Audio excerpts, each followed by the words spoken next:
Pakistan international ಏರ್ಲೈನ್ಸ್ನ ಒಂದು ಸಣ್ಣ ವಿಮಾನವು ಗ್ವಾದರ್ ಏರ್ಪೋರ್ಟ್ನಲ್ಲಿ ಟೇಕ್ ಆಫ್ಗೋಸ್ಕರ ತಯಾರಾಗಿತ್ತು. ಪ್ರತಿದಿನದ ತರಹ ಇದೊಂದು ರುಟೀನ್ ಫ್ಲೈಟ್ ಆಗಿತ್ತು.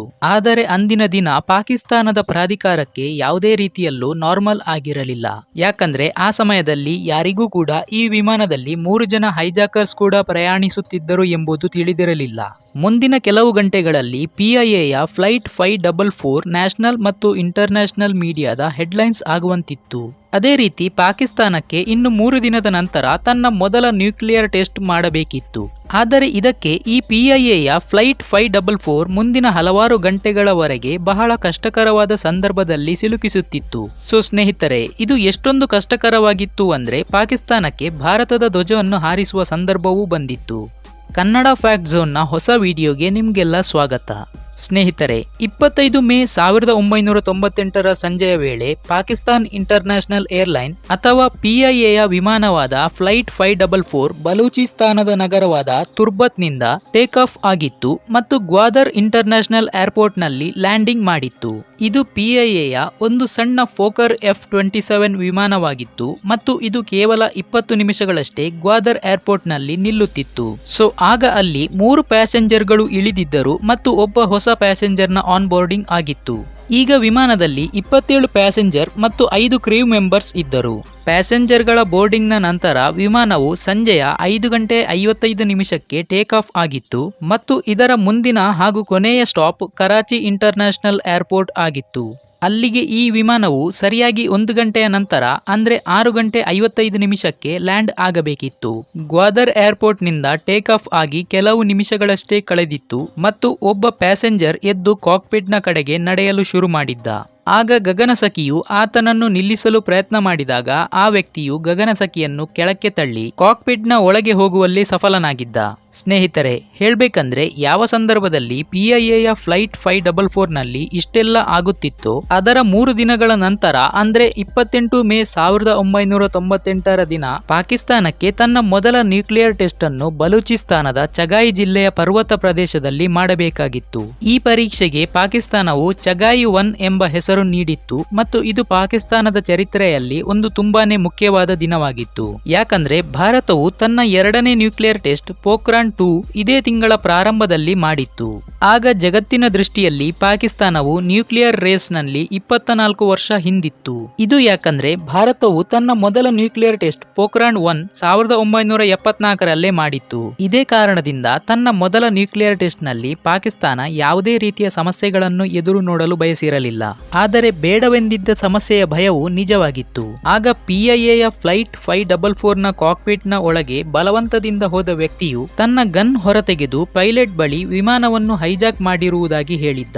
ಉಳಿದ 2 ಹೈಜಾಕರ್ಗಳು ಪ್ಯಾಸೆಂಜರ್ ಕ್ಯಾಬಿನ್ನಲ್ಲಿಯೇ ಇದ್ದರು. ಅವರಿಗೆ ಪೈಲಟ್ ತಮ್ಮ ನಿಯಂತ್ರಣಕ್ಕೆ ಬಂದದ್ದು ತಿಳಿದ ಕೂಡಲೇ ಅವರು ತಮ್ಮ ಸೀಟ್ನಿಂದ ಎದ್ದು ಆಯುಧಗಳ ಮೂಲಕ ಅದರಲ್ಲಿದ್ದ ಪ್ಯಾಸೆಂಜರ್ಗಳನ್ನು ಹಾಸ್ಟೇಜ್ ಮಾಡಿಕೊಂಡರು. ಹೈಜಾಕರ್ಗಳು ಎಲ್ಲಾ ಪ್ಯಾಸೆಂಜರ್ಗಳಿಗೆ ಎಚ್ಚರಿಕೆ ನೀಡುತ್ತಾ ಯಾರಾದರೂ ಚಾಲಾಕಿತನ ತೋರಿಸುವ ಪ್ರಯತ್ನ ಮಾಡಿದ್ರೆ ವಿಮಾನವನ್ನು ಬಾಂಬ್ನಿಂದ ಸ್ಫೋಟಗೊಳಿಸುವುದಾಗಿ ಹೇಳಿದ್ದರು. ಆ ಬಾಂಬ್ ಅನ್ನು ಅವರಲ್ಲಿ ಒಬ್ಬ ತನ್ನ ದೇಹದೊಂದಿಗೆ ಕಟ್ಟಿಕೊಂಡಿದ್ದ. ಎಲ್ಲರಿಗೂ ಇದರ ಬಗ್ಗೆ ತಿಳಿಯುವಷ್ಟರಲ್ಲಿ ಪೈಲಟ್ ಕೂಡ ಘೋಷಣೆ ಮಾಡಿ ಈ ಮಾತಿನ ದೃಢೀಕರಣ ನೀಡಿದ್ದರು. ಇನ್ನು ಫ್ಲೈಟ್ 544ನ ಸಿಬ್ಬಂದಿ ಬಗ್ಗೆ ಹೇಳೋದಾದ್ರೆ ಅದರಲ್ಲಿ pilot captain Uzair Khan, co pilot first officer Mohammad Faisal ಜೊತೆಗೆ 2 ಗಗನಸಖಿಯರಾದ ಖಾಲಿದಾ ಅಫ್ರಿದಿ ಹಾಗೂ ಅಸ್ಮಾ ಇರಾನಿ ಸಮೇತವಾಗಿ ಒಬ್ಬ ಗ್ರೌಂಡ್ ಇಂಜಿನಿಯರ್ ಸಜ್ಜದ್ ಚೌಧರಿ ಕೂಡ ಇದ್ದರು. 3 ಜನ ಹೈಜಾಕರ್ ಕೂಡ ತುಂಬಾ ಓದಿದವರಂತೆ ಇರಲಿಲ್ಲ. ಅವರು ಸಲ್ವಾರ್ ಕಮೀಜ್ ಧರಿಸಿದ್ದರು. ಅವರು ತುರ್ಬತ್ನಿಂದ ಬೋರ್ಡಿಂಗ್ ಆಗಿರೋದರಿಂದ ಅವರೆಲ್ಲ ಬಲೂಚಿಸ್ತಾನದವರೆಂಬುದು ಖಚಿತವಾಗಿತ್ತು. ಆದರೆ ಈ ಹೈಜಾಕರ್ಗಳ ಬೇಡಿಕೆ ಏನಾಗಿತ್ತು? ಸೊ ಸ್ನೇಹಿತರೆ, ಬಲೂಚಿಸ್ತಾನ ಪ್ರಾಂತ್ಯವು ದಕ್ಷಿಣದಲ್ಲಿರುವ ಪಾಕಿಸ್ತಾನದ ಎಲ್ಲಕ್ಕಿಂತ ದೊಡ್ಡ ಪ್ರಾಂತ್ಯವಾಗಿದೆ. ಬ್ರಿಟಿಷ್ ಭಾರತದ ಸಮಯದಿಂದಲೇ ಇಲ್ಲಿನ ಕೆಲವು ಜಾತಿಯ ಜನರು ತಮ್ಮ ಪ್ರತ್ಯೇಕವಾದ ದೇಶವು ಬೇಕೆಂದು ಬಯಸಿದ್ದರು. ಆದರೆ 1947ರಲ್ಲಿ ಭಾರತ ಹಾಗೂ ಪಾಕಿಸ್ತಾನದ ವಿಭಜನೆಗೊಂಡಾಗ ಬಲೂಚಿಸ್ತಾನವನ್ನು ಪಾಕಿಸ್ತಾನದ ಪ್ರಾಂತ್ಯವೆಂದು ಘೋಷಿಸಿದರು. ಆ ದಿನದಿಂದ ಬಲೂಚಿಸ್ತಾನದ ಕೆಲವು ಧರ್ಮದ ಜನರು ಪಾಕಿಸ್ತಾನದ ಸರ್ಕಾರದ ವಿರುದ್ಧವಾಗಿದ್ದರು ಮತ್ತು ಬಲೂಚಿಸ್ತಾನದ ನೈಸರ್ಗಿಕ ಸಂಪತ್ತನ್ನು ಉಪಯೋಗಿಸುವುದು ಆ ಜನರಿಗೆ ಸ್ವಲ್ಪವೂ ಇಷ್ಟವಿರಲಿಲ್ಲ. 28 ಮೇ 1998ಕ್ಕೆ ಪಾಕಿಸ್ತಾನಕ್ಕೆ ತನ್ನ ಮೊದಲ ನ್ಯೂಕ್ಲಿಯರ್ ಟೆಸ್ಟ್ ಅನ್ನು ಬಲೂಚಿಸ್ತಾನದ ಚಗಾಯ್ ಜಿಲ್ಲೆಯಲ್ಲೇ ಮಾಡಬೇಕಿತ್ತು. ಒಂದು ರಿಪೋರ್ಟ್ನ ಪ್ರಕಾರ ಇಲ್ಲಿನ ಸ್ಥಳೀಯ ಜನರಿಗೆ ಇದರಿಂದ ಅಪಾಯ ಉಂಟಾಗುವುದು ಮತ್ತು ಒಂದು ವೇಳೆ ಅಲ್ಲಿ ನ್ಯೂಕ್ಲಿಯರ್ ಟೆಸ್ಟ್ ಮಾಡಿದ್ರೆ ಅಲ್ಲಿನ ಜನರಿಗೆ ಅದರ ಭಯಾನಕ ಪರಿಣಾಮದಿಂದ ಬಳಲಬೇಕಾಗುತ್ತೆ. ಆದರೆ ಇನ್ನೊಂದು ಕಡೆಯಲ್ಲಿ ಪಾಕಿಸ್ತಾನ ಸರ್ಕಾರದ ಪ್ರಕಾರ ಅಲ್ಲಿ ಕೆಲವೇ ಜನರು ವಾಸವಾಗಿರೋದು ಮತ್ತು ಅವರನ್ನು ನ್ಯೂಕ್ಲಿಯರ್ ಟೆಸ್ಟ್ ಮಾಡುವ ಮುಂಚೆಯೇ ಬೇರೆ ಜಾಗಕ್ಕೆ ಶಿಫ್ಟ್ ಮಾಡಲಾಗುತ್ತೆ. ಸೊ ಈ ಮಾತಿನ ಸಂಘರ್ಷವು ಬಲೂಚ್ ದಂಗೆಕೋರರಿಗೆ ಇಷ್ಟವಾಗಿರಲಿಲ್ಲ ಮತ್ತು ಇದರ ವಿರುದ್ಧ ತಮ್ಮ ಧ್ವನಿ ಎತ್ತಲು ಅವರು ಕೇವಲ 3 ದಿನಗಳ ಮುಂಚೆ PIAಯ ಫ್ಲೈಟ್ 544 ಅನ್ನು ಹೈಜಾಕ್ ಮಾಡಿದ್ದರು. ಅದರಲ್ಲಿ ಕಾಕ್ಪಿಟ್ ಒಳಗಿದ್ದ ಹೈಜಾಕರ್ ಕ್ಯಾಪ್ಟನ್ ಉಜೈರ್ ಖಾನ್ ಬಳಿ ವಿಮಾನವನ್ನು ಕರಾಚಿಯ ಬದಲಾಗಿ ಸೀದಾ ಭಾರತದ ರಾಜಧಾನಿ ದಿಲ್ಲಿಯಲ್ಲಿ ಲ್ಯಾಂಡಿಂಗ್ ಮಾಡಲು ಹೇಳಿದ್ದ. ಈ ಬೇಡಿಕೆಯನ್ನು ಹೈಜಾಕರ್ಗಳು ಮಾಡಿದ್ದರ ಹಿಂದಿನ ಉದ್ದೇಶವು ಬಹುಶಃ ಅವರು ಭಾರತದಲ್ಲಿ ಲ್ಯಾಂಡಿಂಗ್ ಮಾಡಿಸಿ ಪೂರ್ತಿ ಜಗತ್ತಿನ ಗಮನ ತಮ್ಮತ್ತ ಸೆಳೆಯುವುದಾಗಿತ್ತು. ಅವರ ಪ್ರಕಾರ ಅವರು ಪಾಕಿಸ್ತಾನದ ಸರ್ಕಾರದ ವಿರುದ್ಧವಾದ ಕಾರಣ ಬಹುಶಃ ಅವರಿಗೆ ಭಾರತದಲ್ಲಿ ಒಂದು ಸಾಫ್ಟ್ ಕಾರ್ನರ್ ಸಿಗುವುದೆಂದು ಭಾವಿಸಿದ್ದರು. ಯಾಕಂದ್ರೆ ಇಂತಹುದೇ ಒಂದು ಘಟನೆ 5 ವರ್ಷಗಳ ಹಿಂದೆ ಅಂದ್ರೆ 1993ರಲ್ಲಿ ಆಗಿತ್ತು. ಆಗ ಭಾರತದ ಏರ್ಲೈನ್ ಆದಂತಹ ಫ್ಲೈಟ್ 439 ದಿಲ್ಲಿಯಿಂದ ಮದ್ರಾಸಿನ ಕಡೆಗೆ ಪ್ರಯಾಣಿಸುತ್ತಿತ್ತು. ಆಗ ಅದನ್ನು ಒಬ್ಬ ಸಿಖ್ ಧರ್ಮದ ಟ್ರಕ್ ಡ್ರೈವರ್ ಒಬ್ಬಂಟಿಯಾಗಿ ಹೈಜಾಕ್ ಮಾಡಿದ್ದ. ಆತನು ವಿಮಾನವನ್ನು ಪಾಕಿಸ್ತಾನದ ಲಾಹೋರ್ ಇಂಟರ್ನ್ಯಾಷನಲ್ ಏರ್ಪೋರ್ಟ್ಗೆ ಹೋಗಲು ಪೈಲಟ್ಗೆ ಹೇಳಿದ್ದ. ಆದರೆ ಪರ್ಮಿಷನ್ ಸಿಗದ ಕಾರಣದಿಂದ ವಿಮಾನವನ್ನು ಅಮೃತ್ಸರ್ನಲ್ಲಿ ಲ್ಯಾಂಡಿಂಗ್ ಮಾಡಲಾಗಿತ್ತು. ಅಲ್ಲಿ ಆ ಹೈಜಾಕರ್ ಮೀಡಿಯಾದಲ್ಲಿ ಪ್ರೆಸ್ ಕಾನ್ಫರೆನ್ಸ್ ಮಾಡಿದ ನಂತರ ಶರಣಾಗತನಾಗಿದ್ದ.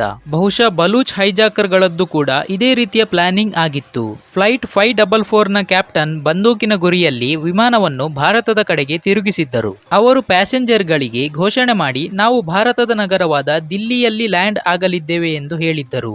ಆದರೆ ಅಲ್ಲಿ ಹೈಜಾಕರ್ಗಳಿಗೆ ತಿಳಿಯದ ವಿಷಯ ಏನಂದ್ರೆ ಕ್ಯಾಪ್ಟನ್ ಸದ್ದಿಲ್ಲದೆ ವಿಮಾನದ ಟ್ರಾನ್ಸ್ಪಾಂಡರ್ ಅನ್ನು ಹೈಜಾಕ್ ಮೋಡ್ಗೆ ಬದಲಿಸಿದ್ದರು. ಇದರಿಂದಾಗಿ ನೆಲದ ಮೇಲಿನ ಟ್ರಾಫಿಕ್ ಕಂಟ್ರೋಲ್ಗೆ ಈ ವಿಮಾನವು ಹೈಜಾಕ್ ಆಗಿರುವ ಸಿಗ್ನಲ್ ತಲುಪಿತ್ತು. PIA ಫ್ಲೈಟ್ 544 ಈಗ ಕರಾಚಿಯನ್ನು ದಾಟಿ ಭಾರತ ಪಾಕಿಸ್ತಾನ ಬಾರ್ಡರ್ ಕಡೆಗೆ ಹೋಗುತ್ತಿತ್ತು. ಇಷ್ಟರಲ್ಲಿ ಪೈಲಟ್ ಹೈಜಾಕರ್ನ ಬಳಿ ಇದೊಂದು ಸಣ್ಣ ಫೋಕರ್ F-27 ವಿಮಾನವಾಗಿದ್ದು ಇದರಲ್ಲಿ ಇಲ್ಲಿಂದ 1100 ಕಿಲೋಮೀಟರ್ ದೂರವಿರುವ ದಿಲ್ಲಿಗೆ ಹೋಗುವಷ್ಟು ಇಂಧನವಿಲ್ಲವೆಂದು ಹೇಳಿದ್ದರು. ಹಾಗಾಗಿ ರೀಫಿಯಲಿಂಗ್ ಮಾಡಲು ವಿಮಾನವನ್ನು ಲ್ಯಾಂಡಿಂಗ್ ಮಾಡಬೇಕಾಗುತ್ತೆ. ಪೈಲಟ್ ಹೈಜಾಕರ್ ಬಳಿ ಭಾರತದ ಭುಜ್ ಏರ್ಪೋರ್ಟ್ ನಲ್ಲಿ ಲ್ಯಾಂಡಿಂಗ್ ಮಾಡಲು ಹೇಳಿದ್ದರು. ಅದು ಕರಾಚಿಯಿಂದ 300 ಕಿಲೋಮೀಟರ್ ದೂರ ಗುಜರಾತ್ನಲ್ಲಿದೆ. ಹೈಜಾಕರ್ಗಳು ಈ ಮಾತನ್ನು ಒಪ್ಪಿಕೊಂಡ ನಂತರ ಪೈಲಟ್ ಕಂಟ್ರೋಲ್ ಟವರ್ ಬಳಿ ಭುಜ್ ಏರ್ಪೋರ್ಟ್ ನಲ್ಲಿ ಲ್ಯಾಂಡಿಂಗ್ ಮಾಡಲು ಪರ್ಮಿಷನ್ ಕೇಳಿದ್ದರು. ಆದರೆ ಇಲ್ಲಿ ಪೈಲಟ್ ಉಜೈರ್ ಖಾನ್ ಒಂದು ಚಾಲಾಕಿತನ ತೋರಿಸಿದ್ದರು. ಅಸಲಿಗೆ ಅವರು ಭುಜ್ ಏರ್ಪೋರ್ಟ್ ನ ಬದಲಿಗೆ ಪಾಕಿಸ್ತಾನದ ಹೈದರಾಬಾದ್ ಏರ್ಪೋರ್ಟ್ಗೆ ಕಾಲ್ ಮಾಡಿದ್ದರು. ಪೂರ್ತಿ ಪಾಕಿಸ್ತಾನದ ಏರ್ಪೋರ್ಟ್ ಗಳಿಗೆ ಅದಾಗಲೇ ಫ್ಲೈಟ್ 544 ವಿಮಾನವು ಹೈಜಾಕ್ ಆಗಿರುವ ಮಾಹಿತಿ ತಲುಪಿತ್ತು. ಈ ಕಾರಣದಿಂದ ಪಾಕಿಸ್ತಾನದ ಹೈದರಾಬಾದ್ ಏರ್ಪೋರ್ಟ್ ಮುಂಚೆಯೇ ಎಚ್ಚರಿಕೆಯಿಂದಿತ್ತು. ಹಾಗಾಗಿ ಆ ಕಡೆಯಿಂದ ಹೈದರಾಬಾದ್ ಏರ್ಪೋರ್ಟ್ ನ ಅಧಿಕಾರಿಗಳು ಕೂಡ ತಮ್ಮನ್ನು ಭುಜ್ ಏರ್ಪೋರ್ಟ್ ನವರೆಂದು ಗುರುತಿಸಿಕೊಳ್ಳುತ್ತಾ ಕ್ಯಾಪ್ಟನ್ಗೆ ಲ್ಯಾಂಡಿಂಗ್ ಮಾಡಲು ಪರ್ಮಿಷನ್ ನೀಡಿದ್ದರು. ಈ ಸಮಯ ಅಲ್ಲಿ ರಾತ್ರಿಯಾಗಿತ್ತು ಮತ್ತು ಪೂರ್ತಿ ಹೈದರಾಬಾದ್ ನಲ್ಲಿ ಎಮರ್ಜೆನ್ಸಿ ಘೋಷಣೆಯೊಂದಿಗೆ ಒಂದು ವಿಮಾನವು ಹೈಜಾಕ್ ಆಗಿರೋದು ಹಾಗೂ ಕೆಲವೇ ಸಮಯದಲ್ಲಿ ಅದು ಹೈದರಾಬಾದ್ ಏರ್ಪೋರ್ಟ್ ನಲ್ಲಿ ಲ್ಯಾಂಡ್ ಮಾಡುತ್ತೆ ಎಂದು ಹೇಳಲಾಗಿತ್ತು.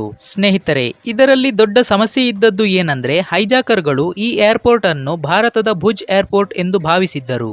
ಏರ್ಪೋರ್ಟ್ ಪ್ರಾಧಿಕಾರಕ್ಕೆ ತಕ್ಷಣವೇ ಪೂರ್ತಿ ಏರ್ಪೋರ್ಟ್ ನಿಂದ ಅದರ ಬಗ್ಗೆ ತಿಳಿಯುವಂತಹ ಎಲ್ಲಾ ನಿಶಾನೆಗಳನ್ನು ತೆಗೆದುಹಾಕುವಂತೆ ಹೇಳಲಾಗಿತ್ತು.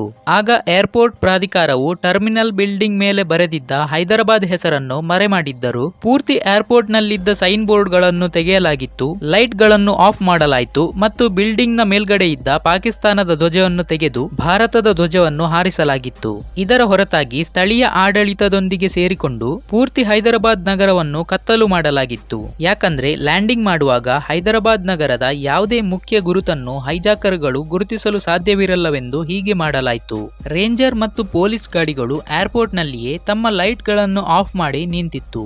ಆದರೆ ಇದೆಲ್ಲ ಎಷ್ಟೊಂದು ಅಚಾನಕ್ಕಾಗಿ ಆಗಿತ್ತು ಅಂದ್ರೆ ಯಾರಿಗೂ ಕೂಡ ಮುಂದಿನ ಪ್ಲಾನ್ ಆಫ್ ಆಕ್ಷನ್ ತಿಳಿದಿರಲೇ ಇಲ್ಲ. ರಾತ್ರಿಯಾದ ನಂತರ ಫ್ಲೈಟ್ 544 ಹೈದರಾಬಾದ್ ಏರ್ಪೋರ್ಟ್ ನಲ್ಲಿ ಕೊನೆಗೂ ಲ್ಯಾಂಡ್ ಆಗಿತ್ತು. ಆಗ ಏರ್ಪೋರ್ಟ್ ಅಧಿಕಾರಿಗಳು ವಿಮಾನದ ಕಿಟಕಿಯ ಮೂಲಕ ನೋಡಿದಾಗ ಒಬ್ಬ ಹೈಜಾಕರ್ ಕಾಕ್ಪಿಟ್ ನಲ್ಲಿ, ಮತ್ತೊಬ್ಬ ಮುಖ್ಯ ಬಾಗಿಲಿನ ಬಳಿ ಮತ್ತು ಮೂರನೆಯ ಹೈಜಾಕರ್ ವಿಮಾನದ ಒಳಗೆ ತಿರುಗಾಡುತ್ತಿದ್ದ. ಸರಿಸುಮಾರು 1 ಗಂಟೆಯವರೆಗೆ ಪೂರ್ತಿಯಾಗಿ ನಿಶ್ಶಬ್ದದಿಂದ ಕೂಡಿತ್ತು. ಆದರೆ ನಂತರ ರಾತ್ರಿಯ 11:35 ವಿಮಾನದ ಬಾಗಿಲು ತೆರೆಯುತ್ತೆ ಮತ್ತು ಒಳಗಿನಿಂದ ಗ್ರೌಂಡ್ ಇಂಜಿನಿಯರ್ ಸಜ್ಜದ್ ಚೌಧರಿಯನ್ನು ಹೊರಗಡೆ ಕಳುಹಿಸಲಾಗುತ್ತೆ. ಮಾಡಲಾಗಿತ್ತು. ಅವರನ್ನು ಆಹಾರ ಮತ್ತು ನೀರು ತರಲು ಹಾಗೂ ಒಂದು ಮುಖ್ಯ ಉದ್ದೇಶದೊಂದಿಗೆ ಹೊರಗಡೆ ಕಳುಹಿಸಲಾಗಿತ್ತು. ಭಯಭೀತರಾಗಿದ್ದ ಆ ಗ್ರೌಂಡ್ ಇಂಜಿನಿಯರ್ ಏರ್ಪೋರ್ಟ್ ಅಥಾರಿಟಿಯ ಬಳಿ ಬಂದು ಪೊಲೀಸರ ಎದುರು ಹೈಜಾಕರ್ಗಳ ಬೇಡಿಕೆಯನ್ನು ಇಟ್ಟರು.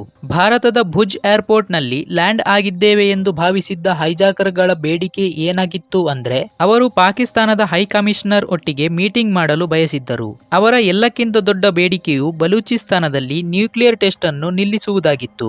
ಸೊ ಪೊಲೀಸರಿಗೆ ಏನು ಮಾಹಿತಿ ನೀಡಲಾಗಿತ್ತು ಅಂದ್ರೆ, ಪಾಕಿಸ್ತಾನದ ಆರ್ಮಿಯ ಕಮಾಂಡೋಗಳ ಒಂದು ಟೀಮ್ ಇಸ್ಲಾಮಾಬಾದ್ ನಿಂದ ಬರುತ್ತಿದೆ, ಅಲ್ಲಿಯವರೆಗೆ ಹೈಜಾಕರ್ಗಳ ಸಮಯವನ್ನು ವ್ಯರ್ಥ ಮಾಡುವಂತೆ ಹೇಳಲಾಗಿತ್ತು. ಆಗ ಪೊಲೀಸರು ತಮ್ಮನ್ನು ತಾವು ಭಾರತೀಯರಂತೆ ಬಹಿರಂಗಪಡಿಸಿಕೊಂಡು ಹೈಜಾಕರ್ಗಳ ಜೊತೆ ಮಾತುಕತೆ ನಡೆಸಲು ನಿರ್ಧರಿಸಿದ್ದರು. ಸೀನಿಯರ್ ಸೂಪರಿಂಟೆಂಡೆಂಟ್ ಆಫ್ ಪೊಲೀಸ್ ಆದಂತಹ ಅಖ್ತರ್ ಗೋರ್ಜಾನಿಯು ತನ್ನ ಹೆಸರನ್ನು ಮನೋಜ್ ಕುಮಾರ್ ಎಂದು ಮಾಡಿಕೊಂಡರು. ಅದೇ ರೀತಿ ಎಎಸ್ಪಿ ಉಸ್ಮಾನ್ ಅನ್ವರ್ ರಾಮಚಂದರ್ ಆಗಿದ್ದರು ಮತ್ತು ಡೆಪ್ಯೂಟಿ ಕಮಿಷನರ್ ಸೊಹೇಲ್ ಶಾ ಗೋಪಿಚಂದ್ ಆಗಿದ್ದರು.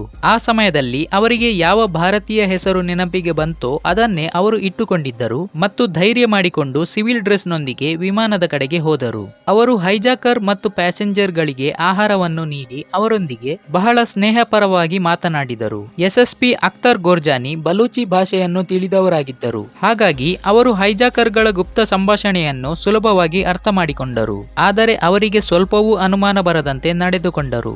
ಈ ಪೊಲೀಸ್ ಆಫೀಸರ್ಗಳು ಹೈಜಾಕರ್ಗಳ ಜೊತೆ ತುಂಬಾ ಸಮಯ ಕಳೆದರು ಮತ್ತು ಅವರ ನಡುವಿನ ನಂಬಿಕೆಯ ಮಟ್ಟವು ಹೆಚ್ಚಾಗಿತ್ತು. ಅವರಿಗೆ ಪಾಕಿಸ್ತಾನದ ಹೈಕಮಿಷನರ್ ದಿಲ್ಲಿಯಿಂದ ಹೊರಟಿರುವುದಾಗಿ ಮತ್ತು ಇಲ್ಲಿಗೆ ತಲುಪಲು ಸ್ವಲ್ಪ ಸಮಯ ಬೇಕಾಗುವುದೆಂದು ಹೇಳಲಾಗಿತ್ತು. ಆದರೆ ಅಸಲಿಗೆ ಅವರು ಪಾಕಿಸ್ತಾನ ಸೈನ್ಯದ ಕಮಾಂಡೋಗಳಿಗೆ ಕಾಯುತ್ತಿದ್ದರು.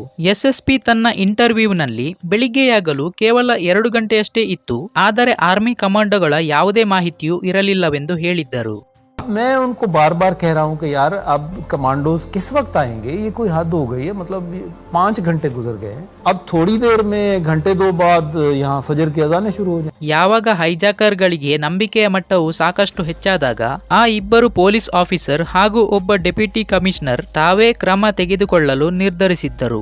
ಒಂದೇ ಬಾರಿಗೆ ಆ ಮೂವರು ಕೂಡ ಹೈಜಾಕರ್ಗಳ ಮೇಲೆ ದಾಳಿ ಮಾಡಿ ಅವರಿಂದ ಆಯುಧಗಳನ್ನು ಕಸಿದುಕೊಂಡರು. ನಂತರ ತಿಳಿದದ್ದು ಏನಂದ್ರೆ, ಅವರ ಬಳಿ ಯಾವುದೇ ಬಾಂಬ್ ಕೂಡ ಇರಲಿಲ್ಲ. ಈ ಹೈಜಾಕರ್ಗಳ ಅಸಲಿ ಹೆಸರು ಶಾ ಸವಾರ್ ಬಲೂಚ್, ಸಾಬೀರ್ ಬಲೂಚ್ ಮತ್ತು ಶಬೀರ್ ರಿಂದ್ ಎಂದು ಹೇಳಲಾಯಿತು. ಆದರೆ ಅವರು ವಿಮಾನದಲ್ಲಿ ಜಮಾಲ್ ಹಸೈನ್, ಅನ್ವರ್ ಹಸೈನ್ ಮತ್ತು ಗುಲಾಂ ಹಸೈನ್ ಎಂಬ ಹೆಸರಿನೊಂದಿಗೆ ಪ್ರಯಾಣಿಸುತ್ತಿದ್ದರು. ಸೊ ಸ್ನೇಹಿತರೆ, ಈ ಪೂರ್ತಿ ಘಟನೆಯಲ್ಲಿ ಯಾವುದೇ ಸಾವು ನೋವುಗಳು ಸಂಭವಿಸಿರಲಿಲ್ಲ ಮತ್ತು ಅದರಲ್ಲಿದ್ದ ಪ್ಯಾಸೆಂಜರ್ಗಳನ್ನು ಸುರಕ್ಷಿತವಾಗಿ ಅದೇ ವಿಮಾನದ ಮೂಲಕ ಕರಾಚಿಗೆ ರವಾನೆ ಮಾಡಲಾಗಿತ್ತು. ಸ್ನೇಹಿತರೆ, ಈ ವಿಡಿಯೋವು ನಿಮಗೆ ಇಷ್ಟವಾಗಿದೆ ಎಂದು ಭಾವಿಸಿದ್ದೇವೆ. ಇದರ ಬಗ್ಗೆ ನಿಮಗೆ ಇರುವ ಅಭಿಪ್ರಾಯವನ್ನು ಕಮೆಂಟ್ ಮಾಡುವ ಮೂಲಕ ನಮಗೆ ತಿಳಿಸಿ. ಸೊ ನಾವಿನ್ನು ಭೇಟಿಯಾಗೋಣ ಮತ್ತೊಂದು ಇಂಟ್ರೆಸ್ಟಿಂಗ್ ವಿಡಿಯೋದೊಂದಿಗೆ. ಧನ್ಯವಾದಗಳು.